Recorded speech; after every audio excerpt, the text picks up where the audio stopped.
नमस्कार दोस्तों, स्वागत है आपका इन्वेस्टमेंट फंडास में। दोस्तों, एसपी रिफैक्टरीज लिमिटेड का आईपीओ आने वाला है, तो आज हम इस आईपीओ का फुल रिव्यू करने वाले हैं। सबसे पहले देखेंगे कंपनी क्या करती है, सेकंड कंपनी के फाइनेंशियल्स कैसे, थर्ड स्टॉक प्राइस का वैल्यूएशन कैसा है, क्या ये ओवर वैल्यूड है या अंडर वैल्यूड है, फोर्थ इंडस्ट्री में जितने भी प्लेयर्स है, लिस्टेड प्लेयर्स है, उसके साथ कंपनी का पीयर कंपैरिजन करने वाले हैं। और लास्ट में हम लोग डिस्कस करने वाले हैं क्या इसमें हमें अप्लाई करना चाहिए या अवॉइड करना चाहिए। तो आप वीडियो को शुरुआत से लेकर अंत तक बने रहना, और अभी तक आपने चैनल को सब्सक्राइब नहीं किया है तो सब्सक्राइब जरूर करना। तो दोस्तों, कंपनी जो है 2007 में एस्टेब्लिश हुई थी, और इनका जो मेन प्रोडक्शन या अगर हम मैन्युफैक्चरिंग की बात करें तो रीफैक्ट्री सीमेंट का ये लोग मैन्युफैक्चर करते हैं। और रीफैक्ट्री सीमेंट का जो यूज रहता है वो बेसिकली स्टील कंस्ट्रक्शन और इंडस्ट्री में रहता है। और दोस्तों, अगर मैं मैन्युफैक्चरिंग फैसिलिटी की बात करूं इनका मैन्युफैक्चरिंग फैसिलिटी नागपुर में अवेलेबल है। और इसके अलावा इनका अगर मैं प्रोडक्शन फैसिलिटी की बात करूं तो 4000 मेट्रिक टन पर ईयर इनका प्रोडक्शन फैसिलिटी है। इसके अलावा जो इनका जो दूसरा प्रोडक्ट है उसमें इनका 6000 मेट्रिक टन इनका प्रोडक्शन फैसिलिटी रहता है। दोस्तों, अगर मैं कम्पिटेटिव स्ट्रेंथ की बात करूं तो पहला जो कम्पिटेटिव स्ट्रेंथ है वो ये है कि इनके जो प्रमोटर्स है वो काफी एक्सपीरियंस है और काफी सालों का इनको एक्सपीरियंस है उसी सेम इंडस्ट्री में। सेकंड जो है, इनका एक अच्छा रिलेशन है अपने कस्टमर और सप्लायर के साथ। थर्ड, इनकी जो बैलेंस शीट है वो काफी स्ट्रांग है, फाइनेंशियल्स काफी स्ट्रांग है, तो फाइनेंशियल्स भी हम देखने वाले हैं कि वो कैसे है। और फोर्थ है, इनका जो फैसिलिटी है वो एक अच्छी लोकेशन कह सकते हैं कि नागपुर में अवेलेबल है, जहां से इनको अपना माल सप्लाई करने में या माल बेचने में कोई परेशानी नहीं होती है। और दोस्तों, अगर मैं कंपनी के प्रमोटर्स की बात करूं तो पहला जो कंपनी का प्रमोटर है वो है नमिता प्रबोध काले, सेकंड श्वेता प्रबोध काले, और थर्ड जो है प्राजक्ता प्रबोध काले। ये जो तीन है वो कंपनी के प्रमोटर्स है। दोस्तों, अगर मैं कंपनी के फाइनेंशियल्स की बात करूं तो टोटल एसेट जो कंपनी के है तो ये दोस्तों यहाँ पे लैक्स में फिगर दिया है, मैं इसको आपको करोड़ में कन्वर्ट करके बताऊंगा। तो मार्च 2019 में 7.92 करोड़ का टोटल एसेट था, वो इंक्रीज होकर सितंबर 2021 में 12 करोड़ के आसपास हो गया। तो दोस्तों, आप देख रहे हो कि ये अराउंड 8 करोड़ से 12 करोड़ हो गया टोटल एसेट्स। टोटल रेवेन्यू की बात करूं तो 18 करोड़ के आसपास का कंपनी का टोटल रेवेन्यू था मार्च 2019 में, वो इंक्रीज होकर सितंबर 2021 में अराउंड 14 करोड़ का हो गया।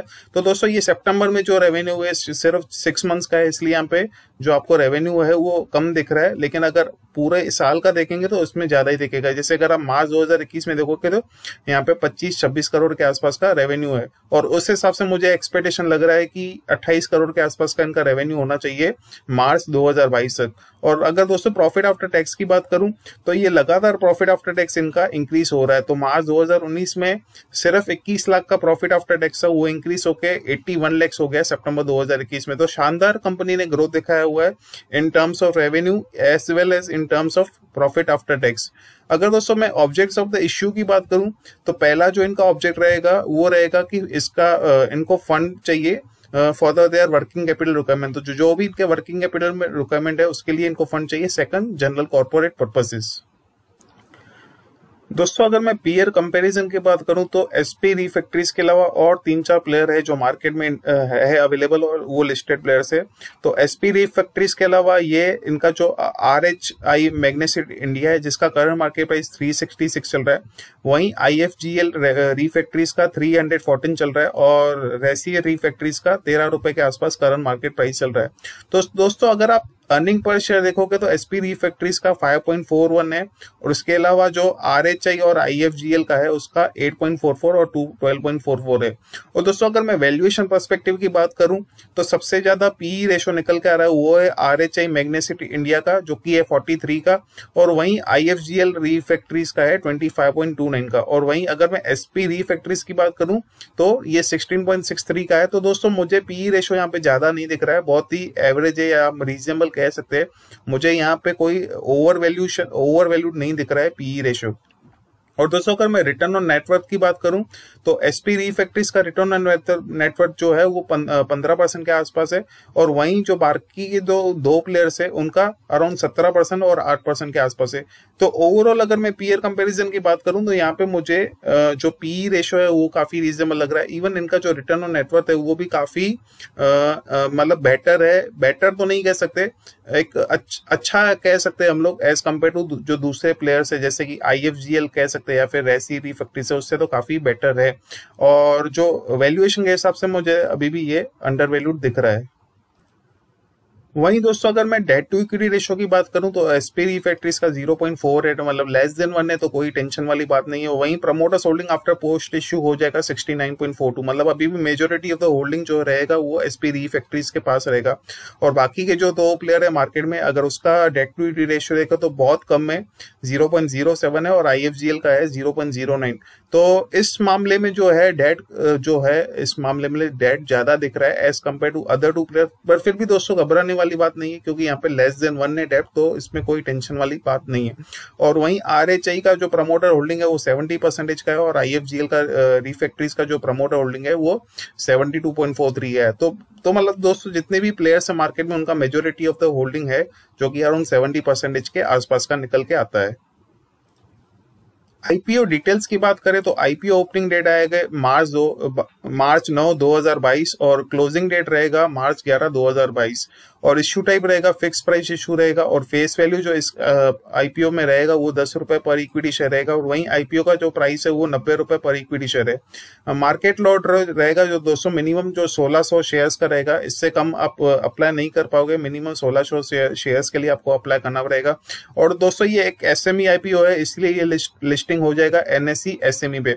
इश्यू साइज की बात करूं तो बहुत छोटा इश्यू साइज है जो कि 4.92 करोड़ का है। उसमें से जो फ्रेश इश्यू आने वाला है वो 2.68 करोड़ का आने वाला है, और ऑफर फॉर सेल की बात करूं तो 2.25 करोड़ का होने वाला है। और दोस्तों अगर मैं अलॉटमेंट की बात करूं तो 16 मार्च 2022 को ये अलॉट हो जाएगा। अगर आपको अलॉट नहीं हुआ तो 17 मार्च को आपको रिफंड आ जाएगा, और आपके जो डीमेट अकाउंट में शेयर्स क्रेडिट हो जाएंगे 21 मार्च 2022 को हो जाएंगे। और जो लिस्टिंग रहेगा वो 22 मार्च 2022 को रहेगा।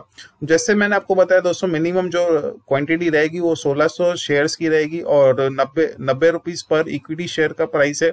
तो दोस्तों यहाँ पे 1,44,000 का जो है मिनिमम लॉट साइज रहेगा, तो मिनिमम आपको 1,44,000 का बिड लगाना पड़ेगा। और जैसे मैंने आपको बताया कि इश्यू आने के बाद जो प्रमोटर्स होल्डिंग हो जाएगी वो 69.42% की हो जाएगी।